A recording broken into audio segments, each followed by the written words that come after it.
Deep dives and blue skies. Welcome back to Talking Blue with Nick, the best Dodgers analytical podcast that you can find.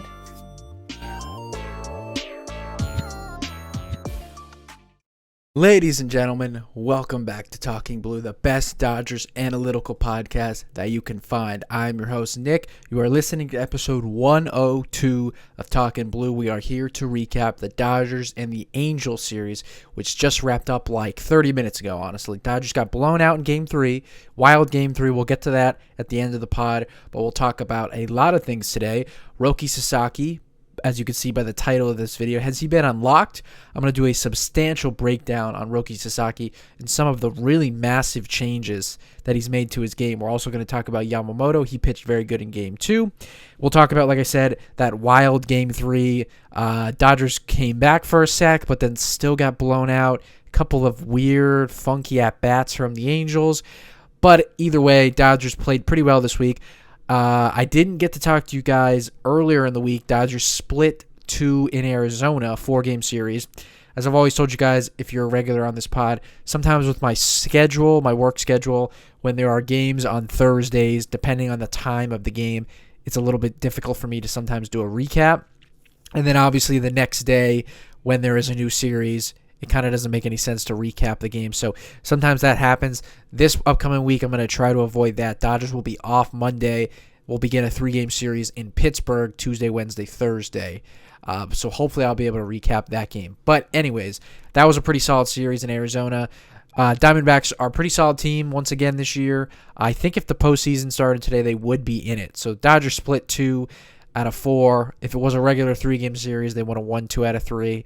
It wasn't a horrible series overall, and they played much better for the most part in the Angels series. But anyways, before we get to Roki and any of these games, you can get this podcast on Apple Podcasts, Spotify, and on YouTube. Turn on the notifications so you don't miss any of the videos dropping. You can follow us on all social media at Talking Blue Pod, and you can follow myself at Nick Talking Ball on X. I tweet all things baseball, all things Dodgers, lifelong Dodger fan. All right, so first we're going to do some injury stuff. Then we'll get to the normal recap of these games. All right, so quick injury stuff. We'll start with Blake Snell. He has began his throwing program. All right, he, of course, got the nanoscope surgery similar to Tarek Skubal of the Tigers, if you're unaware. Skubal actually got his surgery a month and a day ago. He got that surgery on May 6th. It is June 7th at the time of this recording. Skubal made his first rehab assignment. I think it was today, or was it yesterday? One of these days. I think it was today. He made his first rehab assignment and is basically anticipated to join the Tigers in the next 2 weeks. So I saw a good tweet from Jeff Passan who said maybe Tarek Skubal is just a different breed, or maybe this nanoscope surgery performing this nanoscope surgery that's performed when you have loose bodies like chips in your elbow. Maybe this surgery can be really, whatever the word is, blanket on the word, but a really big deal in the world of pitchers and surgery. The fact that he was able to get a surgery performed, and he'll probably be back on a big league mound in less than a month and a half. So Blake Snell has began his throwing program. I think he got the surgery 3 weeks ago. So if he can be on a similar timeline, we actually can probably see Blake Snell on a mound in July. Maybe the safe side is August, but we'll have to see how all that progresses. Evan Phillips, haven't seen Evan Phillips in a long, long time. If Blake Snell, Evan Phillips, my fandom of his actually predates the beginning of this show. I am a huge Evan Phillips fan ever since he came up with the Dodgers. I think they got him off of waivers or DFA candidate or something like that from the Orioles 5 years ago and turned him into one of the more underrated relievers in the game. He is very close to coming back from Tommy John surgery. He began his rehab assignment on Thursday. Estimated time of arrival is probably early July. He's going to need a pretty decent workload to get ready. All right, basically a full spring training is where he is now at. Tyler Glasnow. Okay, he was transferred to the 60-day IL on Saturday. That puts him at the earliest possible return. The earliest he could return once that day, 60-day IL is up, would be the second week of July. So basically a month from now. Tyler Glasnow, that is one of the more unfortunate injuries that has kind of gone on with the Dodgers the last couple weeks. Because originally when that transpired, which was almost like exactly a month ago, I believe, Glasnow pitched 1 inning in Houston, got ready to take the mound for the second inning, and walked off the mound. Immediately, you're thinking all the scary thoughts because of his injury history. Came out as back stiffness. So right away, I remember thinking, oh, this is going to be like 2-3 weeks at the most IL stand, and he'll be back and ready to go. Ever since then, he has like not really been able to fully ramp up his throwing problem. So I guess he's had like a ton of just issues with the back. It hasn't fully gone away. And now he gets transferred to the 60-day IL. And, I think there's no doubt he'll be back this season. And I think him and Snell are actually going to have like extremely identical seasons to what they had a year ago. Tyler Glasnow pitched the first month last year, got hurt. We didn't see him get on a mound till July. And he was very good down the stretch, July, August, September, and then into the postseason. Snell got hurt early first month of the year, went on the IL, didn't see him until August, and he was absolutely dominant down the stretch and into the postseason. I actually think both of those guys might end up having like identical seasons. All right, last two guys, Tommy Edman, he is still on his rehab assignment. We're still looking at like mid-June. He actually seems to be playing pretty well, getting most of his reps at second base. So that kind of shows you that when he returns from the IL, he's pretty much going to be slotted in to play second base. I do believe that he has still had time in center field to kind of keep that versatility. That's part of Tommy Edman's game is the versatility.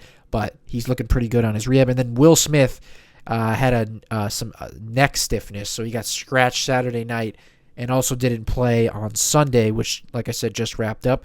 So we'll have to see, if he's ready to go on Tuesday. I would imagine on a nice day off, he'll be ready to go on Tuesday in Pittsburgh. But, we'll see. Dodgers obviously like Dalton Rushing, and he had a pretty good game on Sunday. So after all that, let's get into Roki Sasaki, and let's get into Game 1, which was Friday night in L.A., taking on the Angels. Roki Sasaki on the mound versus the left-hander Reed Detmers. All right, and this recap is pretty quick, as you might already know. Sasaki went 7 innings pitched, didn't allow an earned run. Dodgers bullpen held it down. Reed Detmers also goes 6 innings pitched, no earned runs. We skip all the way to the bottom of the 9th inning. Freddie Freeman is at the plate. He hits a solo home run to right center field to win the game. A walk-off home run for Freddie Freeman.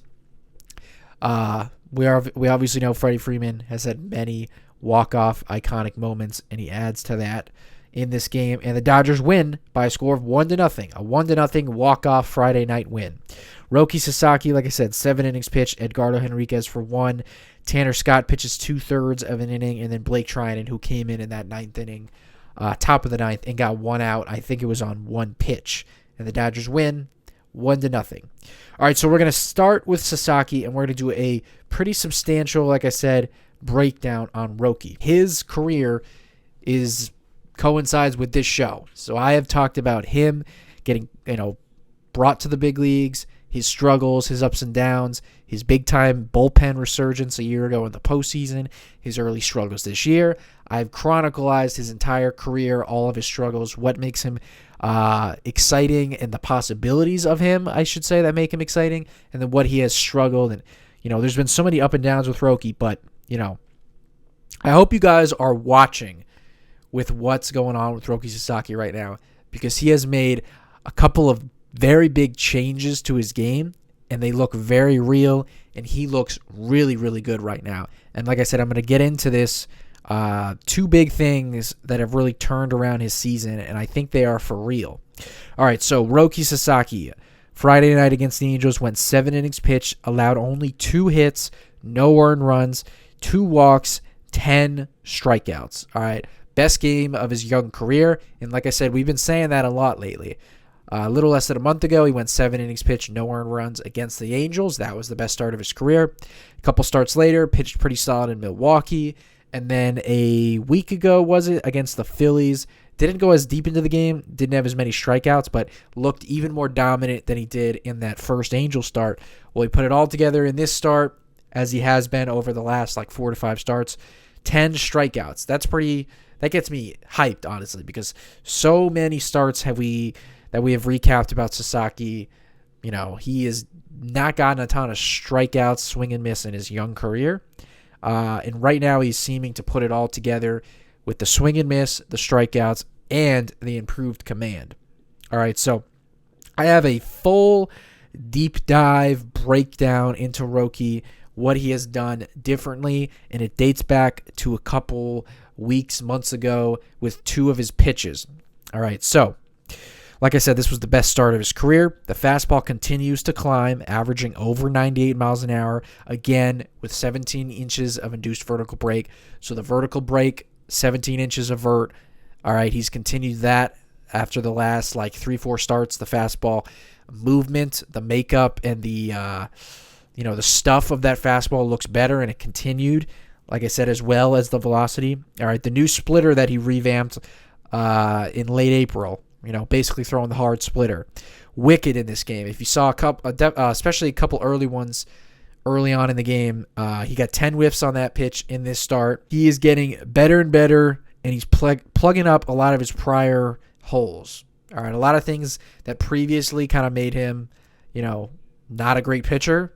He has plugged up a lot of those little holes. If you would like to have all this info that I'm about to give in a reading format, you can go over to my Twitter or my X at Nick Talking Ball. I just posted a nice long thread a few hours ago talking about all of this stuff, a big time breakdown. It's like 12 or 13 different posts when you go down the thread. When you dig deep into all this, there are 2 major differences that Sasaki has done. That is his 4-seam fastball and his splitter.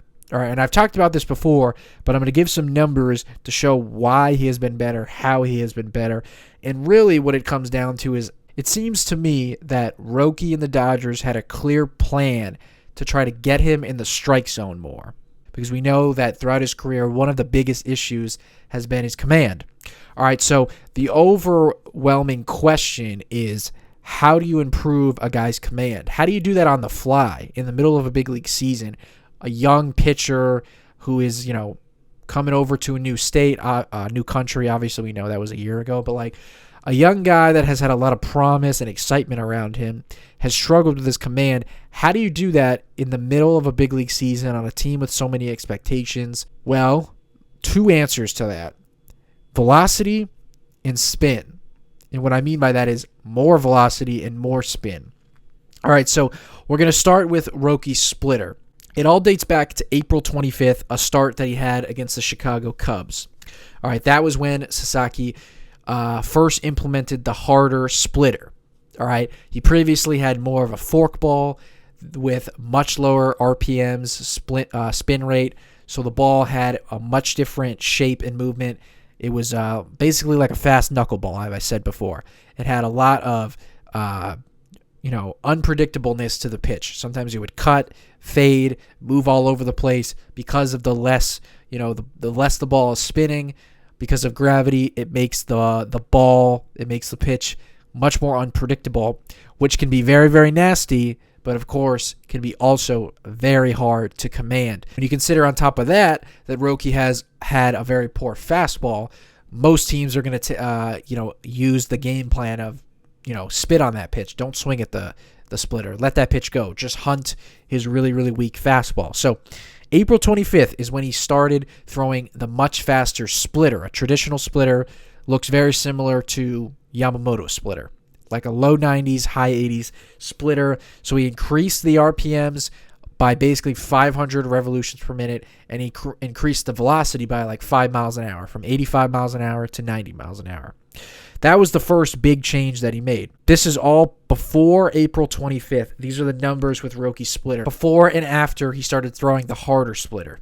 33% zone rate, it's jumped up to 46%. All right, the in-zone contact rate, 77%, 86%. The chase rate, 25% before, 38% after. So he's getting way more chase. All right, the whiff rate. The whiff rate has come down, 41% whiff rate to 35% whiff rate. And then the swinging strike, the whiff percentage on strikes in the zone has gone up from 17.9 to 18.1, basically the same. So those numbers aren't crazy different. It does show that he's in the zone way more. All right, he's getting way more chase, not necessarily getting more swing and miss, and there are more contact. There is more contact in the zone, but you could live with that being in the zone more overall with the splitter. It makes it more effective, and it actually leads to more chase because the more and more that pitch is in the zone, hitters actually have to honor that pitch. So the times that you do basically let that pitch leak out of the zone, it will actually lead to much more chase. As I said, 25% chase rate before, 38% after. All right, so yes, the swing and miss has gone down a little bit, but the overall numbers, all right, before he made the change, a 182 batting average on that pitch, after 154. All right, 409 slug before the change, 231 after. The pitch was already a pretty good pitch. Obviously, it didn't really get hit, but it wasn't really in the strike zone more. And overall, Roki needs to be in the strike zone more. All right, so that's the splitter comparison. Splitter's been much better, even though it was already a pretty solid pitch, but that shows the differences before the harder splitter and then after the harder splitter since then. One of the reasons why he's taken off.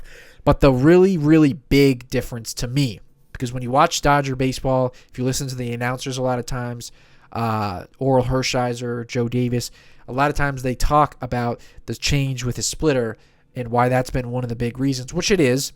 In my mind, though, the biggest reason is what he has done with his four-seam fastball, because I believe that has always been one of the things holding him back. May 17th, all right, that is where the second date of big changes he made.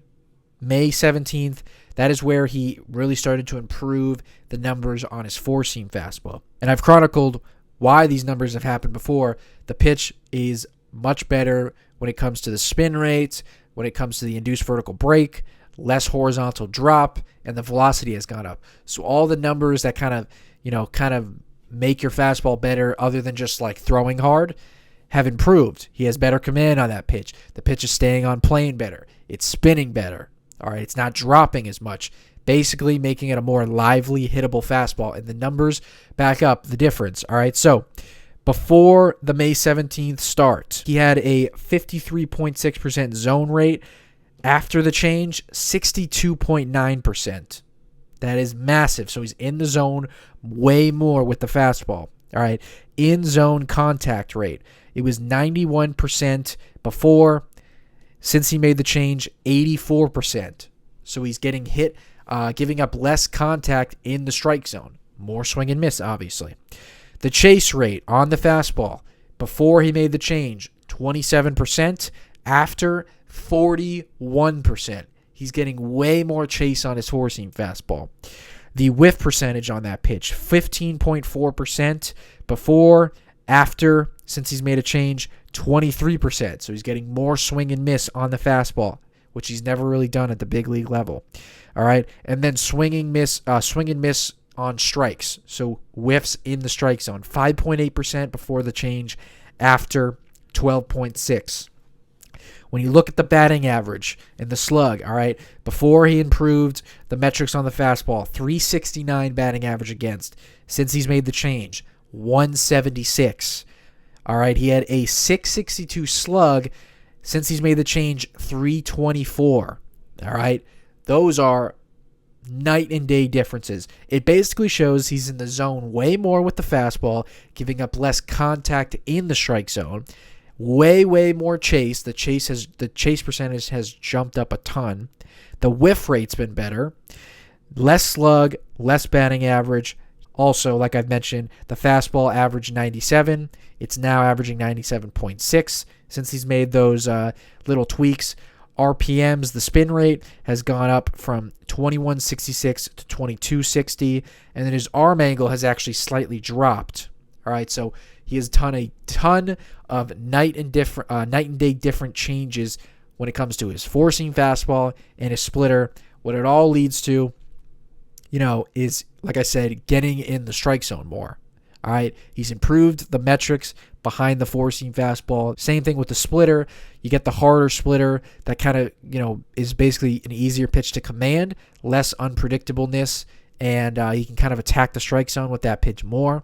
And it's got him in the strike zone overall. And again, I just wanted to give more numbers before and after. So these are his overall numbers. So like his ERA, his strikeout rate. All right, so before and after the splitter revamp.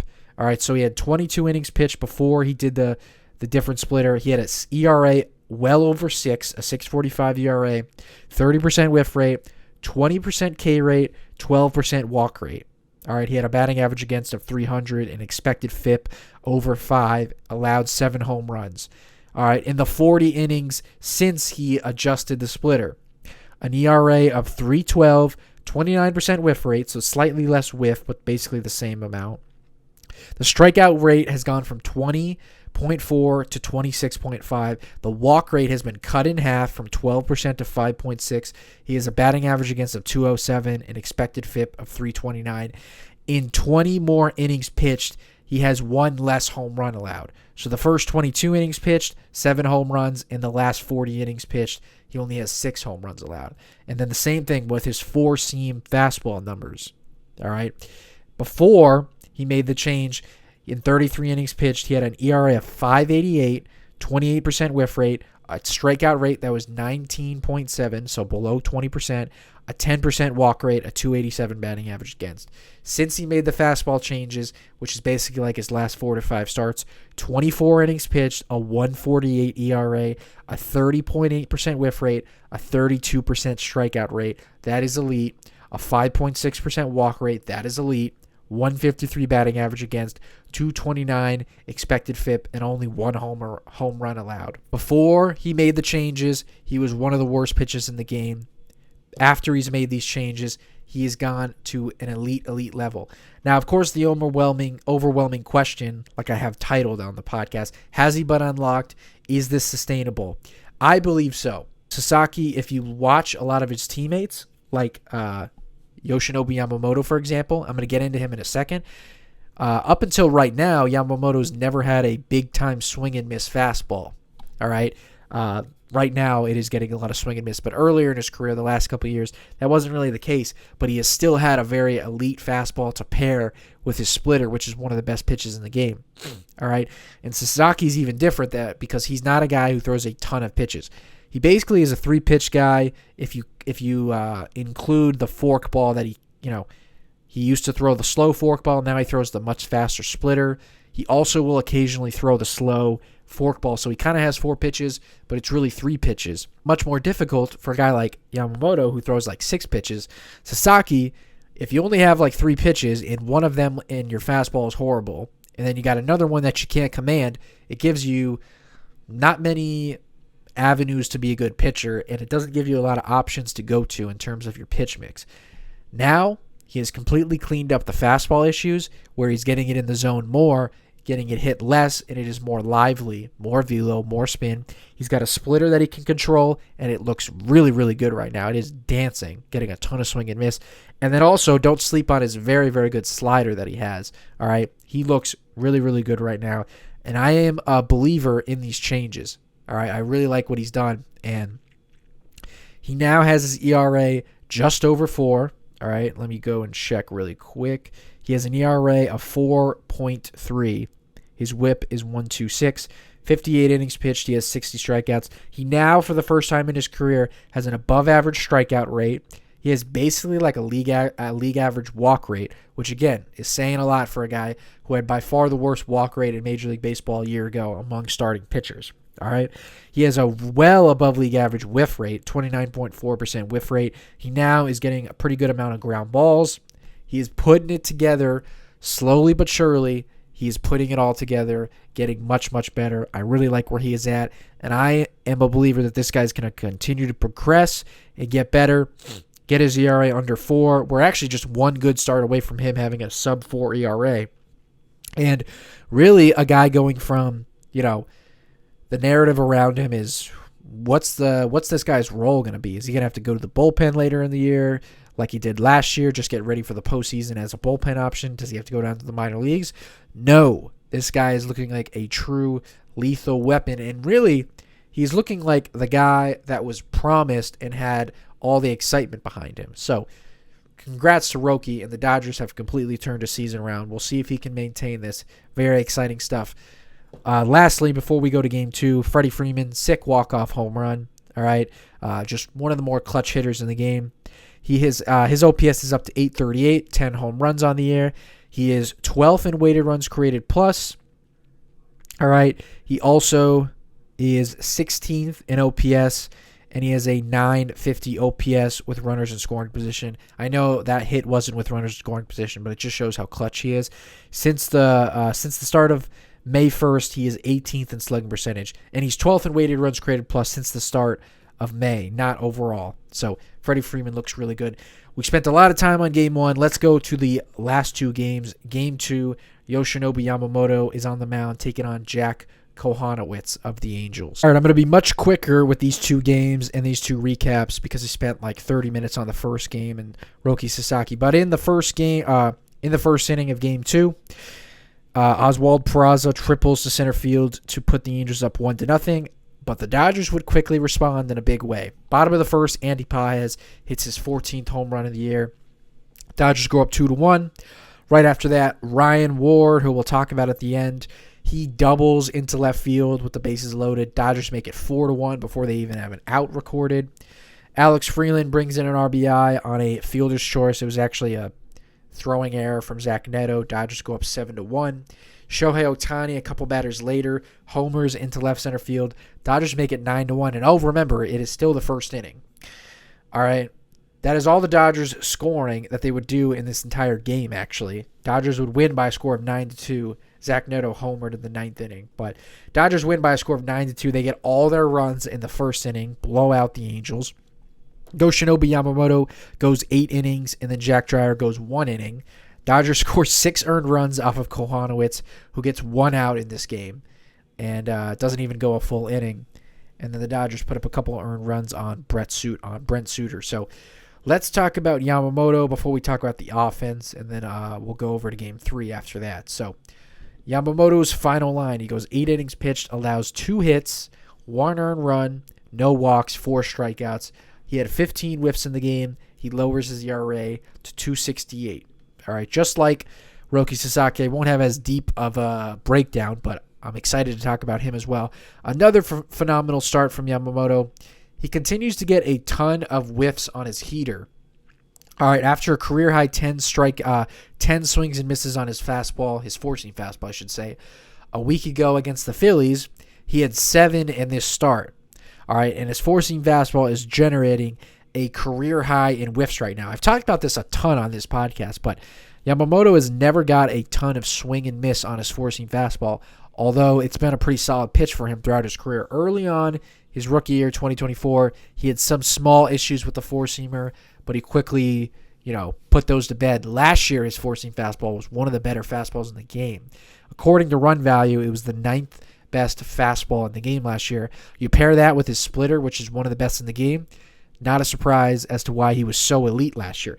But he did that without getting a ton of swing and miss. The four-seam fastball was more because the reason he was elite was more because it didn't allow a lot of hard contact or home runs, a lot of ground balls, stuff like that.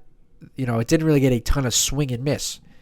But what's really interesting right now is his fastball is getting a career high in swing and miss by a huge margin. So his rookie year, he had a 17% whiff rate on his four-seam fastball. Last year, it was 19%. Right now, it is 31.6%. So a massive increase on the swing and miss on his four-seam fastball. That's the 12th highest swing and miss four-seam fastball in the game right now. So Yamamoto has gone from not getting many swings and misses on his four-seamer to getting of the best in the game among all pitchers. All right. And like I said, last year he had the 9th best four-seamer in the game according to run value, even without getting a ton of swing and miss. He lowered his ERA to 2.68, which is 12th best in Major League Baseball. He has the 9th lowest walk rate, the 12th best whiff rate, 10th lowest batting average against. He has the 4th lowest whip, 14th in expected FIP. He's getting back to getting a lot of ground balls. Last year he was one of the best in the game. at combining ground balls and strikeouts. He had a really high ground ball rate early on in this year. Wasn't the story, wasn't getting as many ground balls. But now he has the 10th highest ground ball rate in Major League Baseball. So he's back to getting the really, really high amount of ground balls. And it's been really key because as of late, Yamamoto's pitched very, very good. But every start has kind of gone back and forth between pitching deeper into the game because he's gotten a lot of quick outs, not a lot of strikeouts. Like in this game, going 8 innings pitched, he only had 4 strikeouts. But then a couple weeks prior, like last week against the Phillies, I think he had 10 strikeouts in like 5.1 innings pitched. And then before that, he went deep into the game against the Brewers, but didn't have a lot of strikeouts. So he's kind of gone back and forth between piling up a lot of strikeouts or getting not that many strikeouts. But the reason why he still continued to pitch good is because in the games where he hasn't gotten a lot of strikeout, he has gotten a lot of ground balls to get out of innings. All right. He also has the 12th highest chase rate. That's thanks to his elite splitter. Since the start of 2025, you know how much I love Yamamoto and how much I believe he is one of the 10, probably 5 best pitchers in the game. Since the start of 2025, he is the 4th best ERA, 6th best strikeout rate, 1st in batting average against, number 1 in batting average against, the hardest pitcher to get a hit against. That is better than Paul Skeens. That is better than Tarik Skubal. That is better than Christopher Sanchez, Chris Sale. Number 1. All right, and then he's also 6th in expected FIP. He is right back on track to having a elite season. I would love to see him get in the Cy Young conversation. The only downside of that is that of all the awards that get handed out, right now the most stacked competition for an award is the National League Cy Young. All right, Ohtani is definitely the MVP right now in the National League. In the AL, Aaron Judge just got injured, so maybe it's Yordan Alvarez or Bobby Witt Jr.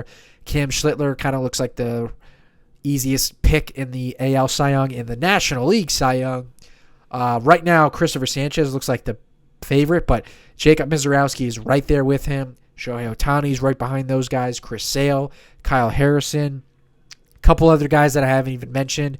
So it's going to be difficult for him to get in there, but you know that I believe in him, and you all know that he is very capable because he is as elite as it gets. So the ERA sub 3, hopefully he's headed back to his 2nd straight All-Star game. I believe that he is. Looking very, very sharp, adding more strikeouts. If you take a look at his Baseball Savant page, looks much better than it did a couple weeks ago when he wasn't getting as much swing and miss. He is in the 85th percentile in chase rate, 81st percentile in strikeout rate, or I should say whiff rate. The strikeout rate is a little bit lower because, like I said, he's gone back and forth lately when it comes to the high strikeout games and then the games where he has like no strikeouts.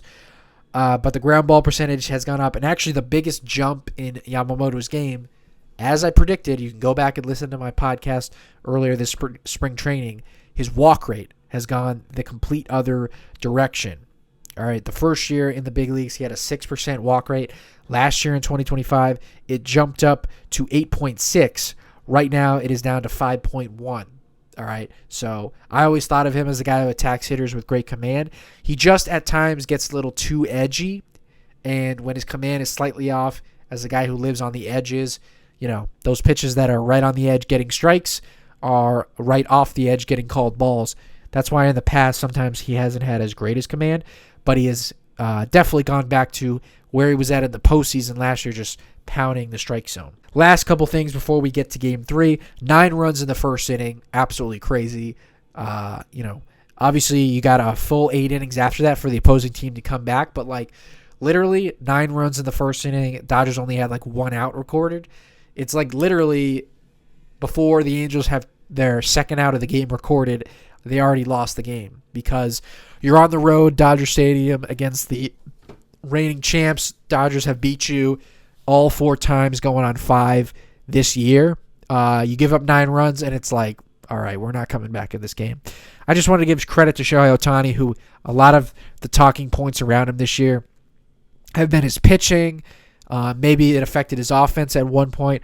Well, he hit his 11th home run in this game. He raised his OPS to 939, fourth in Major League Baseball, top 5 OPS in the entire sport, third in on-base percentage, and weighted runs created plus. And the crazy thing to me is it kind of feels like Ohtani hasn't even fully gotten going yet. All right, he hasn't even gone like fully Ohtani nuclear yet. All right, he hasn't gone, as hot as we know. I think there's another level with him. We'll see if we get that. I've kind of gone back and forth as to is this going to be a little bit of a lesser offensive year from Shohei because of the pitching?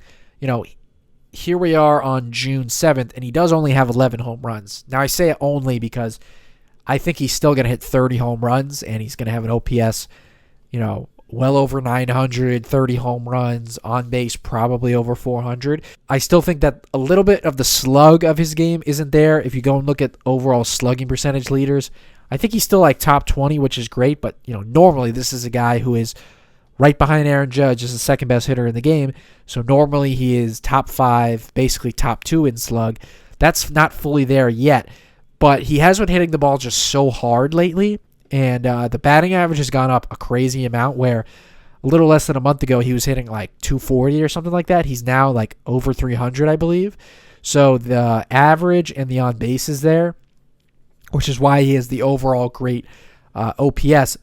I think that the reason I said I think is because this might be the Ohtani we get all year offensively, where we don't get the crazy pop-off home run totals. But if we do, then we're going to see some crazy numbers because the on-base and the contact is there right now for Shohei.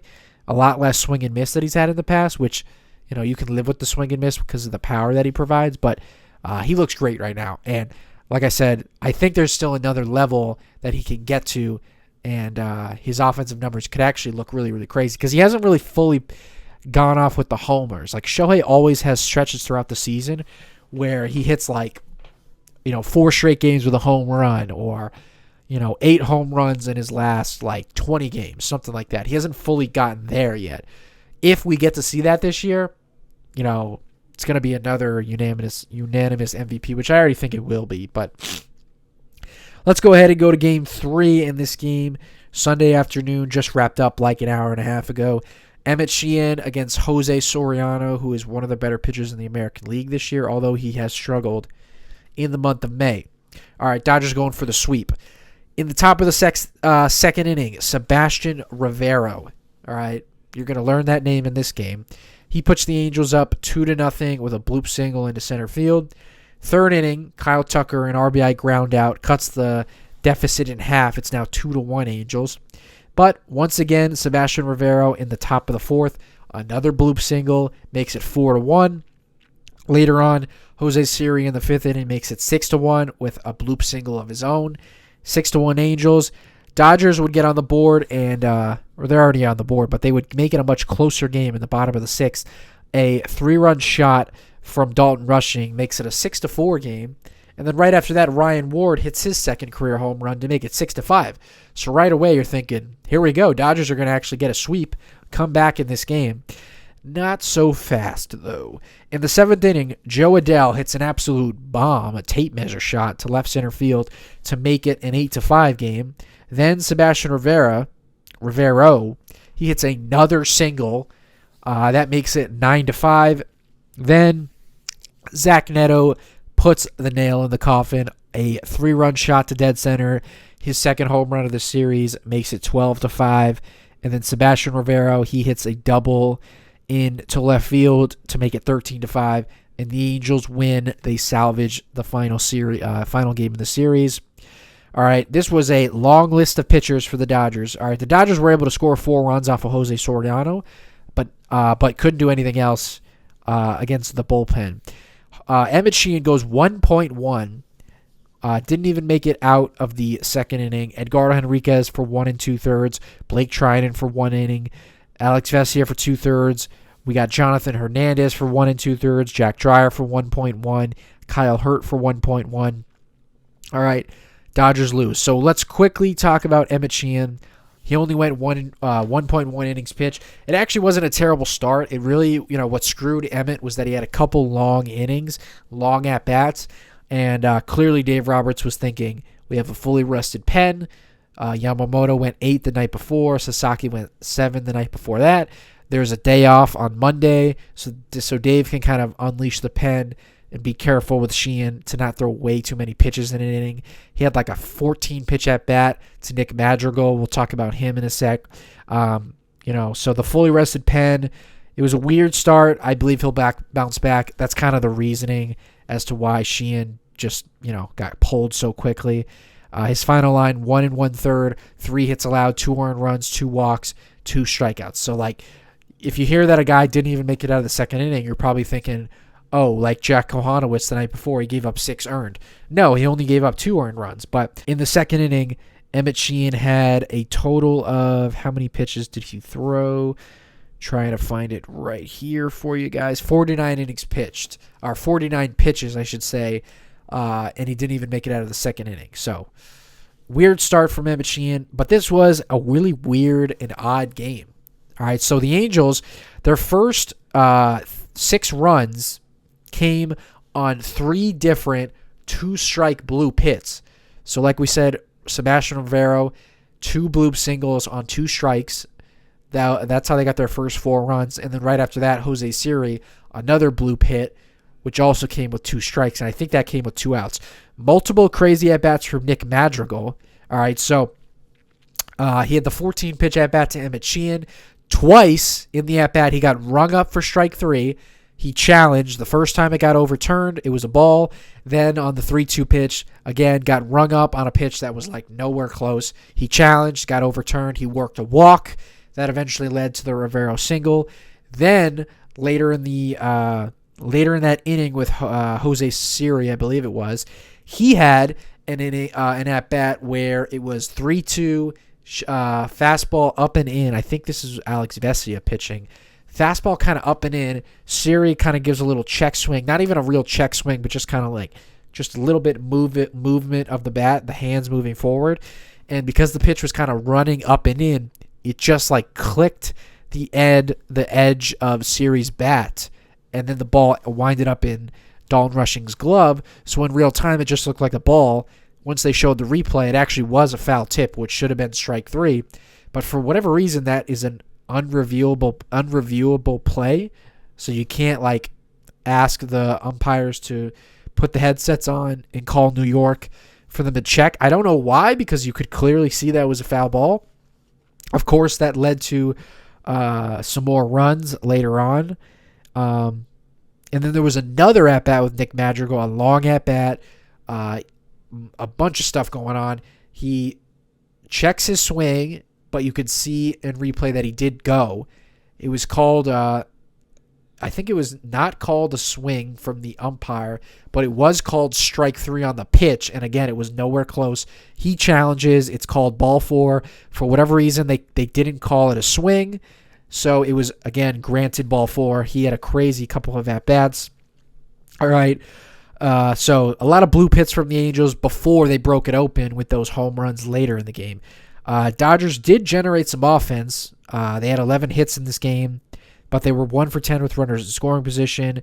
Like I said, the Angels, they also had 3 separate innings where they scored 2 runs, and then they had 1 inning where they scored 6 runs. All right, and then the Dodgers also allowed 6 walks and 15 hits. So just overall really funky game where in the first half of the game, you're thinking Dodgers are getting blooped to death. And I was already planning my thoughts for the recap. Then the Dodgers made it a game again, and I was like, oh, okay, here we go. I sat down to eat dinner, and then I look up, and it's 9-5 already. So really, really odd game. At the end of the day, Angels just put together some good at-bats, and then in the end of the game, they crushed the ball out of the ballpark to create some distance. So that was all she wrote. Dodgers have played well as of late. Last couple of thoughts before we get out of here. The left field situation, which is obviously a little bit in flux since Teoscar Hernandez has been injured. Alex Call, he's got a little bit quiet since he's been getting some more ABs. All right, he's hitting 118 in his last 7 games, 206 in his last 15 games. All right, that basically dates back to right when he started to get some playing time. All right, Ryan Ward, I wanted to give him some credit. All right, he has two career home runs now. His OPS is 940 in 22 Major League at-bats. So I would imagine going forward, he's getting basically all the at-bats against right-handed pitching. All right, I wish we could have got a chance to see James Tibbs the third. Maybe there's still a shot in the dark at that, but right now Ward has come up and he's hit well and he deserves a chance. He's got some pretty good pop. All right, it's not a surprise that this guy won. I think he won MVP of the whatever PCL league or whatever it's called in the minor leagues. He was like awarded an MVP award for how good he had. Over 30 home runs in the minor leagues, 100 RBIs. Really good bat. He does chase a lot, but he hits the ball pretty hard and just really solid hitter. All right, and then the last topic with this series, all right, and I'm getting tired of talking about this, Mookie Betts and Kyle Tucker, all right? They continue to struggle, continue to have some pretty bad at-bats. For a while, Mookie Betts was getting into some hard luck, but not really the case anymore. Kyle Tucker just continues to, for whatever weird reason, suck at home, but he's really good on the road. I have no more numbers to dive into, no more of that stuff. I just need these guys to turn it around. Kyle Tucker, man, you are the highest paid player in baseball this year. And I know it's just the nature of the contract and how it played out, kind of getting a shorter term deal. But the numbers are the numbers, the facts are the facts. You are the highest paid player in the game. You cannot have a 716 OPS on June 7th. All right. Again, what's very odd is that he has an 850 OPS on the road, which is much more in line with his career norms. So we're going on the road to play the Pirates and the White Sox. So continue that. Continue raking on the road, and then whenever we go back home in a week from now, start to do that at home. I don't know. And then Mookie Betts. All right, again, you got to get going. 614 OPS, and again, just to show, Mookie still hasn't had a ton of at-bats, and like if he was healthy, or if the at-bats reflected where we were at in the regular season, if he never got hurt, we would still be like a month into the year for him because he's played like a little bit over 30 games. So it's still not like he still has a ton of time to make up for it. But in his last 7 games, a 120 average. In his last 15 games, a 172 average. His last 30 games, a 181 average. There is no stretch where he's been great this year. All right? That's all I have to say. These guys, you got to turn it around. They're going to play the Pirates in a couple days. Going to face some good pitching. I don't care, man. You just got to turn it around. All right, everyone else in the lineup is hitting. All right, basically outside of like Will Smith, who's a little bit dinged up. But Freddie Freeman, he's raking. He's hitting the ball hard. Shohei Ohtani's getting on base. He's hitting the ball hard. Andy Paz looks good. Max Muncy looks good. All right, so Alex Freeland has come up, and he's looked pretty good. All right, Will Smith has gotten better as of late, even with being dinged up. Dalton Rushing had a couple 4-hit game today. Mookie Betts and Kyle Tucker, I'm looking at you two. I'm looking at you guys to turn it around. All right, we're getting too late into the season to have OPSs this low. You make too much money. You've been too good for too long in your career to play this bad. All right, so last thing before we wrap up, Dodgers will play 3 in Pittsburgh Tuesday, Wednesday, Thursday. All right, off day Monday. Is that like the first Monday off they've had all year? I feel like they haven't had many. Paul Skeens will pitch against the Dodgers in Pittsburgh on Tuesday. Eric Lauer will have the ball for the Dodgers on that day. Jared Jones, young right-handed flamethrower, he will pitch on Wednesday. Shohei Ohtani will take the ball against Jones. And then Mitch Keller, veteran right-hander, will take on Robleski Thursday in Pittsburgh. And then the Dodgers will go to Chicago, the south side, to play the White Sox. Mookie, Kyle Tucker, I'm looking at you two. All right, I'm looking at the camera. I'm looking at you two to turn it around. The next time I get on here, whether it be Thursday or Sunday, I better see some production and some better at-bats out of you two. As always, thank you guys so much for listening and for joining. This is Talkin' Blue. You can get it on Apple Podcasts, Spotify, and YouTube. You can follow us on all social media at Talkin' Blue Pod. You can follow myself at Nick Talkin' Ball. Tune in tomorrow to Baseball Mondays, where I will talk all things baseball. Aaron Judge injury. We're going to talk about some all-star voting. All-star ballot just came out. Going to talk about a lot of big things. All right, so tune into that. Thank you guys so much for listening. We will see you later this week to talk about the Dodgers and the Pirates, the Dodgers and the White Sox. Have a good night, everybody.